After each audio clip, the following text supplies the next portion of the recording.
मित्रांनो, एक असं इंजेक्शन आहे, ते जर डॉक्टरांच्या सल्ल्यानं जर तुम्ही गोठ्यामध्ये वापरलं ना, तुमच्या गोठ्यामधल्या एका सुद्धा जनावराला फॉस्फरसची कमतरता होणार नाही. गिनीगवत वापरावं तर फॉस्फरस कमी पडतंय. मुरघास किंवा किरायातली मका वापरायची तर परवडत नाही. दूध व्यवसायात नक्की काय चाललंय? मिनरल मिक्सचर वापरायचं तर तरी सुद्धा डॉक्टर म्हणतात की फॉस्फरस आपल्या जनावरांना कमी पडतंय. आणि त्यामुळं काय होतंय, गाय हिटवर येत नाहीत, गाय रिपीट होतात, गाय गाभण राहत नाही, त्या दुधाला वाढत नाही, त्या तब्येत कमी होत चालले. मित्रांनो, एक असं इंजेक्शन आहे, ते जर डॉक्टरांच्या सल्ल्यानं जर तुम्ही गोठ्यामध्ये वापरलं ना, तुमच्या गोठ्यामधल्या एका सुद्धा जनावराला फॉस्फरसची कमतरता होणार नाही. त्यासाठी व्हिडिओ हा शेवटपर्यंत बघा. व्हिडिओ जर आवडला तर लाईक करा. चॅनलवरती नवीन असेल तर चॅनलला सबस्क्राईब करायला विसरू नका. नमस्कार मित्रांनो, शेतकरी आणि टेक्नॉलॉजी आपल्या युट्यूब चॅनलमध्ये स्वागत आहे. बघा मित्रांनो, काय होतंय की वैरण सगळ्यात महत्वाचे, वैरण आणि खुराक. कारण यामधूनच आपल्या जनावरांना न्यूट्रिशन, विटॅमिन्स, मिनरल्स ह्या गोष्टी सगळ्या भेटत असतात.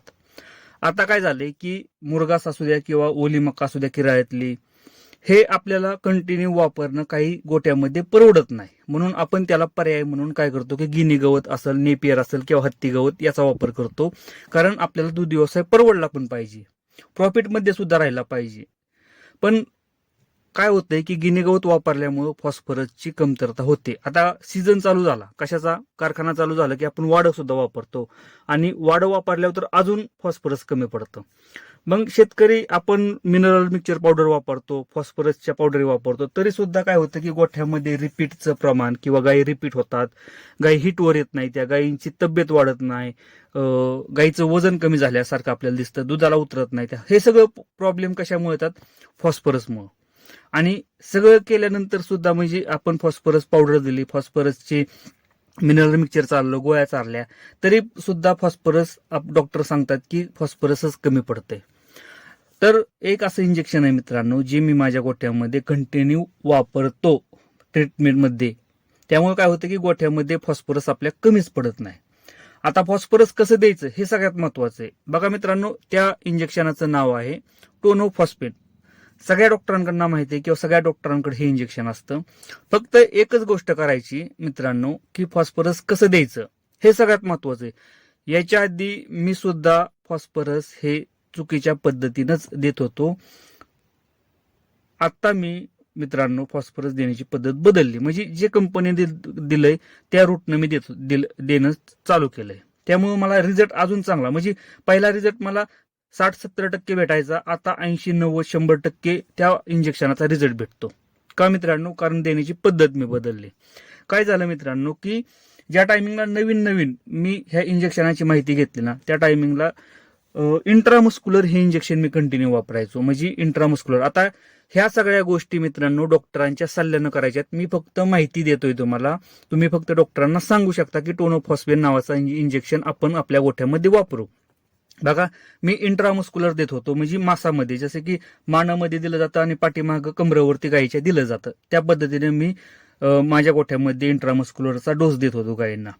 पण काय व्हायचं की यामध्ये रिझल्ट किती भेटायचा मित्रांनो? 60-70% पर्यंत रिझल्ट आपल्याला भेटायचा. ज्या दिवशी मी इंट्राव्हिनस म्हणजे शिरमध्ये, रक्तामध्ये द्यायला चालू केलं ना मित्रांनो, त्यावेळेस जनावरांमध्ये रिझल्ट अजून बेटर झाला माझा. का? कारण कंपनीनं त्यावरती दिलेलं आहे की हे इंजेक्शन इंट्राव्हिनस वापरायचं. पण मी का देत होतो? कारण ज्या टायमिंगला मी नवीन शिकलो होतो ना, त्या टायमिंगला ज्या डॉक्टरांकडून शिकलो होतो ना, बरेचसे डॉक्टर इंट्रामस्क्युलरच हे इंजेक्शन देतात. यावरती मी कधी विचारलं पण नाही का दिलं जातं, पण देत होतो मित्रांनो. रिझल्ट पण भेटतो असं नाही, किंवा गायींना काही प्रॉब्लेम होतो असं काही नाही. मी ह्याच्या आधी सुद्धा इंट्रामस्क्युलर दिलेलं आहे इंजेक्शन, प्रॉब्लेम काही सुद्धा येत नाही, फक्त रिझल्ट थोडासा कमी येतोय. ज्या टायमिंगला आपण हे इंजेक्शन मित्रांनो इंट्राव्हिनस देतो ना, इंट्राव्हिनस रक्तामध्ये, त्या टायमिंगला रिझल्ट अजून चांगला येतो.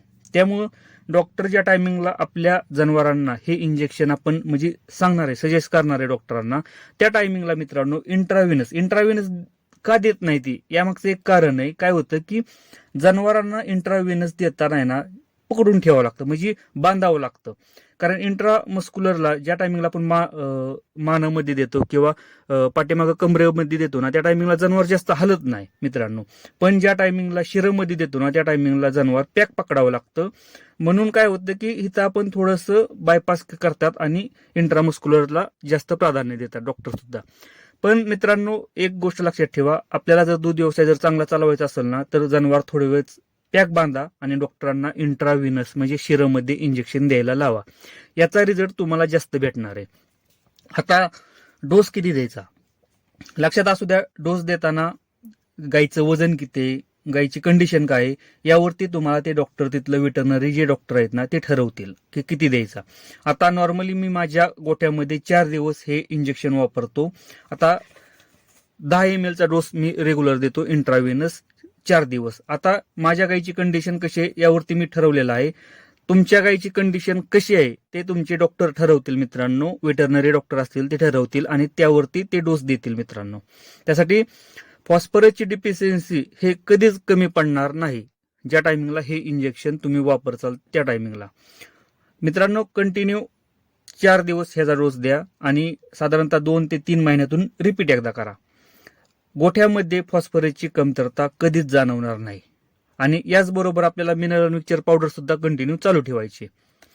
तर हे सगळं करताना आपल्याला वेटरनरी डॉक्टर जे की रेग्युलर तुमचे डॉक्टर आहेत त्यांचा सल्ला सगळ्यात पहिल्यांदा घेणं गरजेचं आहे. घरच्या घरी ट्रीटमेंट करू नका मित्रांनो, कारण इंजेक्शन देणं हे थोडंसं रिस्क आहे. त्यामुळे डॉक्टरांचा सल्ला घेत जावा. डॉक्टरांच्या सल्ल्यानं हे इंजेक्शनांचा वापर करायचा आहे. मित्रांनो, व्हिडिओ जर आवडला तर लाईक करा. चॅनलवरती नवीन असेल तर चॅनलला सबस्क्राईब करायला विसरू नका. धन्यवाद.